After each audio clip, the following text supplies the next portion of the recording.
episode of Bubba and the Old Man.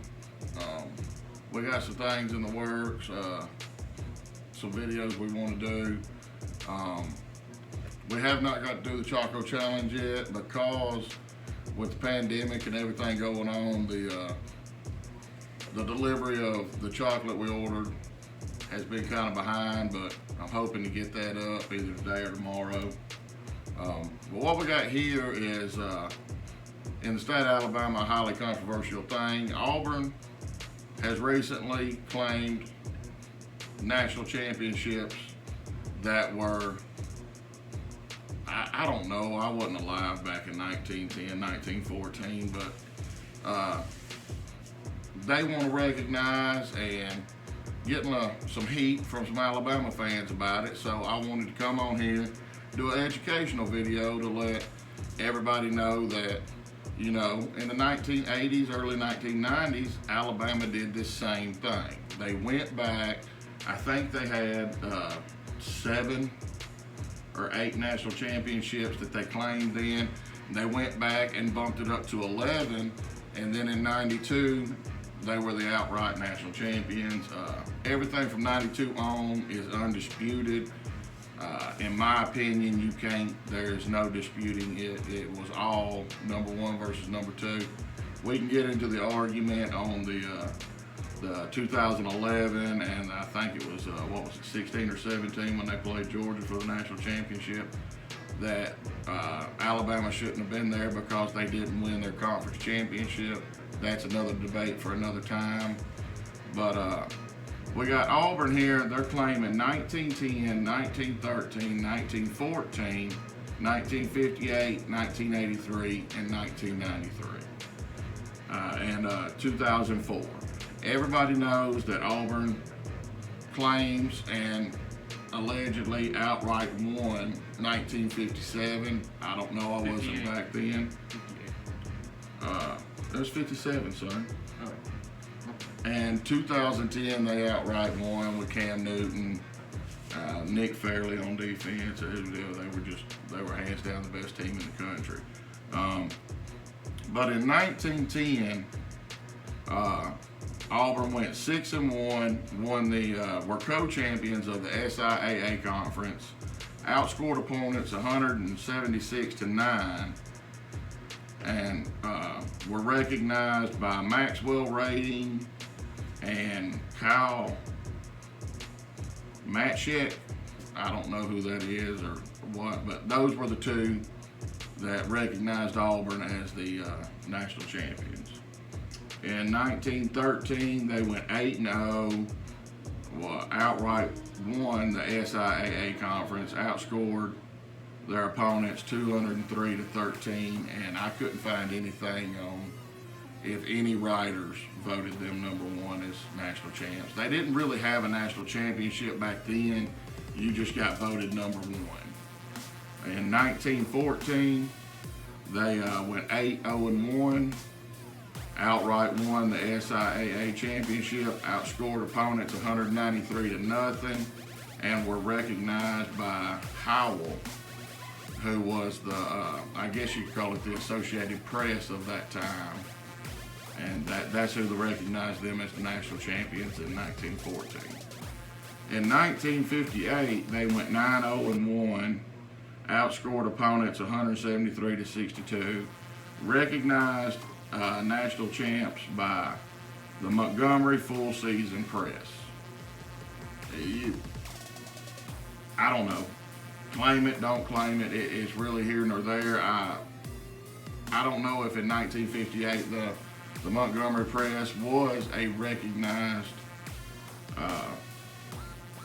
in the voting. I mean, I don't know. I guess I need to do a little more research on that. But now we get into my lifetime, and in 1983, I believe that it should be a split national championship between Miami, who finished with the same 11-1 record, and coincidentally beat the team that I believe Miami beat the team that beat Auburn that year in Texas. But Auburn went 11-1, SEC champs, outscored opponents 311-186. recognized by 10 selectors as the national champs, including the New York Times, Billings, Massey, Howell, and Hatch. I believe that should be a split national championship because going into the January bowl games, you had Auburn at number 3 and you had Miami at number 5. Miami beat number 1, but Auburn beat number 2, Michigan, who was the only undefeated team at that time, I believe. So you had 2 teams finished 11-1. I think it should be a split national championship. Don't want to take nothing away from Miami. They were a great team back then. But I do believe it should be split. In 1993, this one is one that I feel iffy about because in 1993, if you go back, Auburn was on probation, coming out of the Pat Dye era, going into the Bowden era, and they were under probation for paying recruits.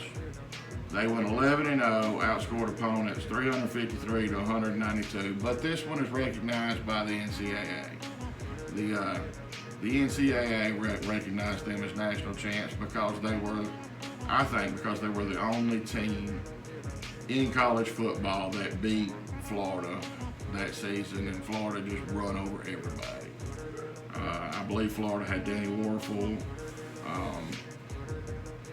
God, I can't, right off the top of my head, I can't think of no other players they had, but I know Danny Warfel won the Heisman Trophy, threw for like 100 million yards, 800 touchdowns. He was badass at Florida. And in 2003, I think this one should be awarded to Auburn, clean and clear, or 2004, I'm sorry. They went 13-0, SEC champs, outscored opponents 417 to 147.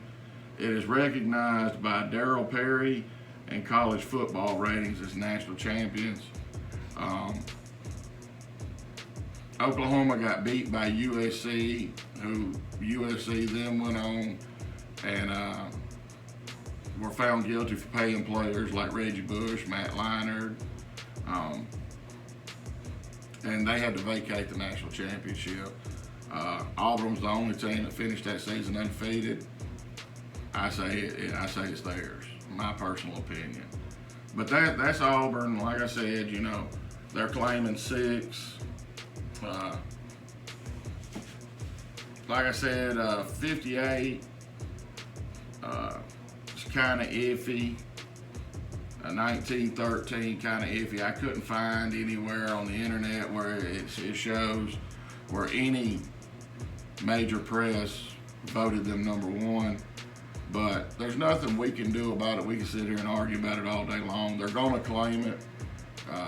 That's what they're going to do. And Auburn, the university as a whole, I really don't think they care what people think. I think us as fans, we care. Yeah. But, so I got a list of Alabama's national championships they claim from their first one to 1973, and that's the last one they won before 92. In 1925, they went 10-0. I got no problems with that. Give it to them undefeated. In 1926, they went 9-0-1 and tied in the Rose Bowl with Stanford. Well, anytime you tie or lose, that's when there's room for doubt to creep in, and people have an argument. In 1930, they went 10-0, tied national title with Notre Dame, won the Rose Bowl over Washington State. Undefeated. Again, if it's split, it's a split, but it's still a national championship. In 1934, 10-0, tied national titles with Minnesota, won the Rose Bowl, and I believe Alabama beat teams by an average of 31 points per game that season. Got no problem with it. If Minnesota was undefeated too, it's a tie. Split it. In 1941, though, here we got a problem. Alabama went 9-2, They were behind two teams in their own conference. Mississippi State went 8-1-1, 4-0-1 in the SEC. Tennessee went 8-2, 3-1 in the SEC. Alabama was ranked 20th by the Associated Press at the end of the season. Minnesota was considered the only national champion in that year by everybody but Deke Holgate Collegiate Rating System. Now I know this Deke Holgate Collegiate Rating System was used from 1929 to 1958-ish, but there is no way you can be ranked 20th by the Associated Press and claim a national championship. And be third in your own conference. I mean, that's a little far-fetched. That's getting a little ridiculous there. You didn't even win your conference. You wasn't even in the top two, so you couldn't have played for a conference championship. But that one's kind of iffy, if you want to call it that. 1961, they went 11-0, won the Sugar Bowl over Arkansas. That's Bryant's first national championship. That's outright.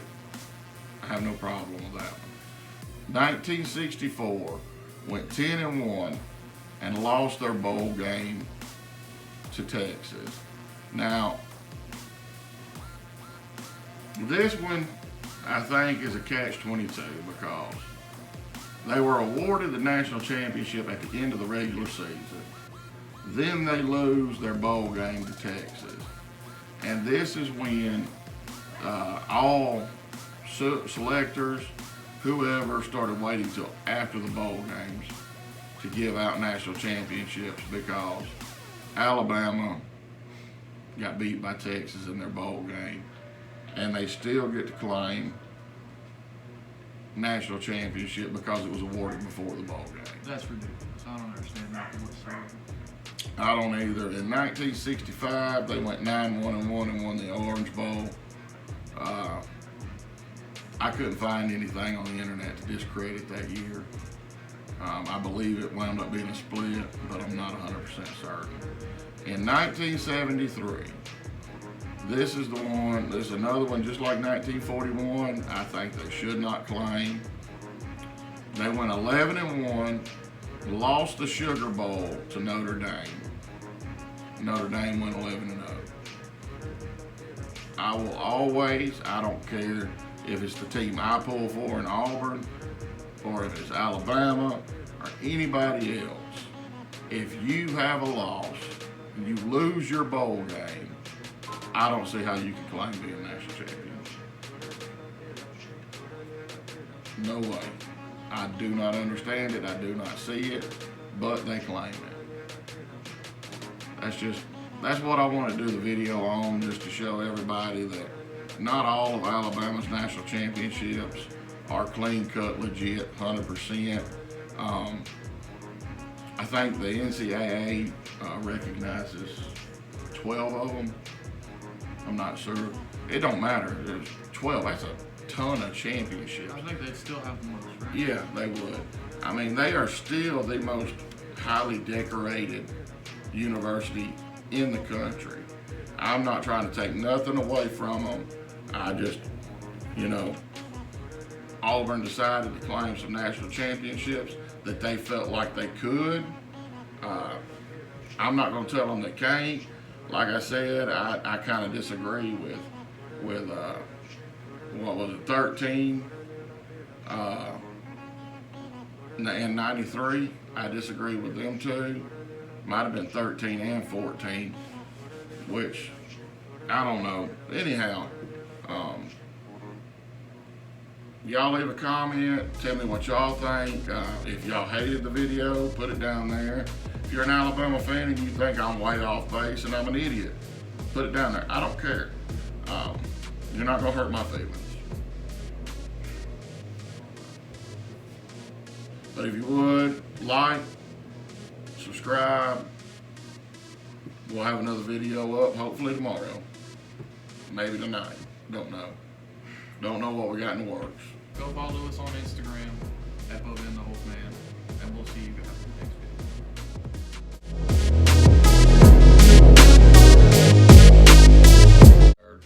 video. Um, Hold up. Selena, go!